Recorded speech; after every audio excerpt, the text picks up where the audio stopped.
नमस्कार दोस्तों, स्वागत है आपका एक बार फिर एकम फैक्ट नामक चैनल पर।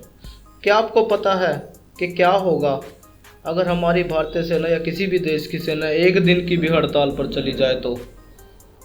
आपको पता ही होगा कि किसी भी देश की सेना का उद्देश्य अपने देश की रक्षा करना होता है, चाहे वो किसी भी अन्य देश से युद्ध के खतरे से हो या देश पर कोई आपदा आ जाए तो अपने देश के लोगों की रक्षा करना हो।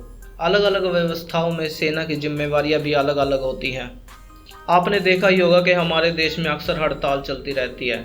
ऐसा इसलिए भी मुमकिन है क्योंकि भारत एक लोकतांत्रिक देश है और यही लोकतंत्र सबसे बड़ा कारण है कि आज हम अपनी बात कह पाते हैं।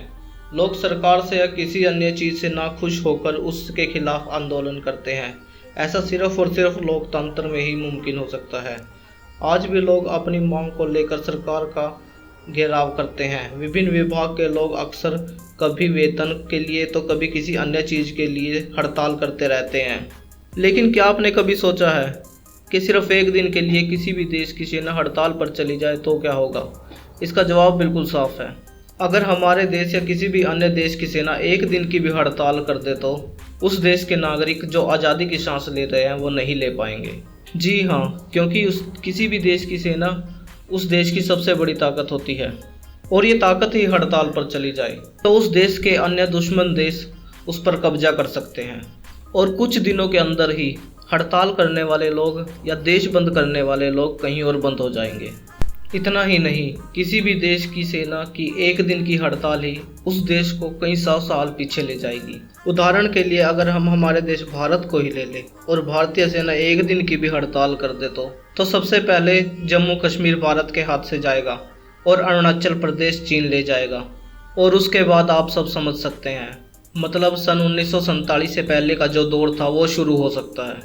इसलिए किसी भी देश के नागरिकों के लिए आज़ादी और उनकी रक्षा करने में देश की सेना का सबसे बड़ा हाथ है। लेकिन यह सिर्फ एक सोच है, यह कभी भी हकीकत में नहीं होने वाला, क्योंकि किसी भी देश की सेना निस्वार्थ होकर अपनी इच्छाओं या सरकार से किसी भी प्रकार की नाखुशी को एक साइड में रखकर अपने देश की रक्षा करने के लिए हमेशा तैयार रहती है।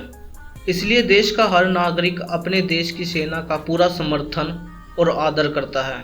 वह हर नागरिक अपने देश की सेना में भर्ती हो अपने देश की रक्षा करना चाहता है। इसलिए एक लाइन हमारे देश के जवानों के लिए कि किसी की करो या न करो, अपने देश के जवानों की हमेशा रिस्पेक्ट करो, देश के झंडे को सम्मान दो, अपने देश को अभद्र बनाए रखें।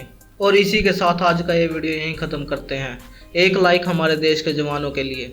आपको ये जानकारी कैसी लगी हमें कमेंट सेक्शन में ज़रूर बताएं और कमेंट में जय हिंद ज़रूर लिखें और चैनल को सब्सक्राइब कर बेल आइकन दबाना ना भूलें। तो मिलते हैं आपसे अगली वीडियो में, तब तक के लिए जय हिंद।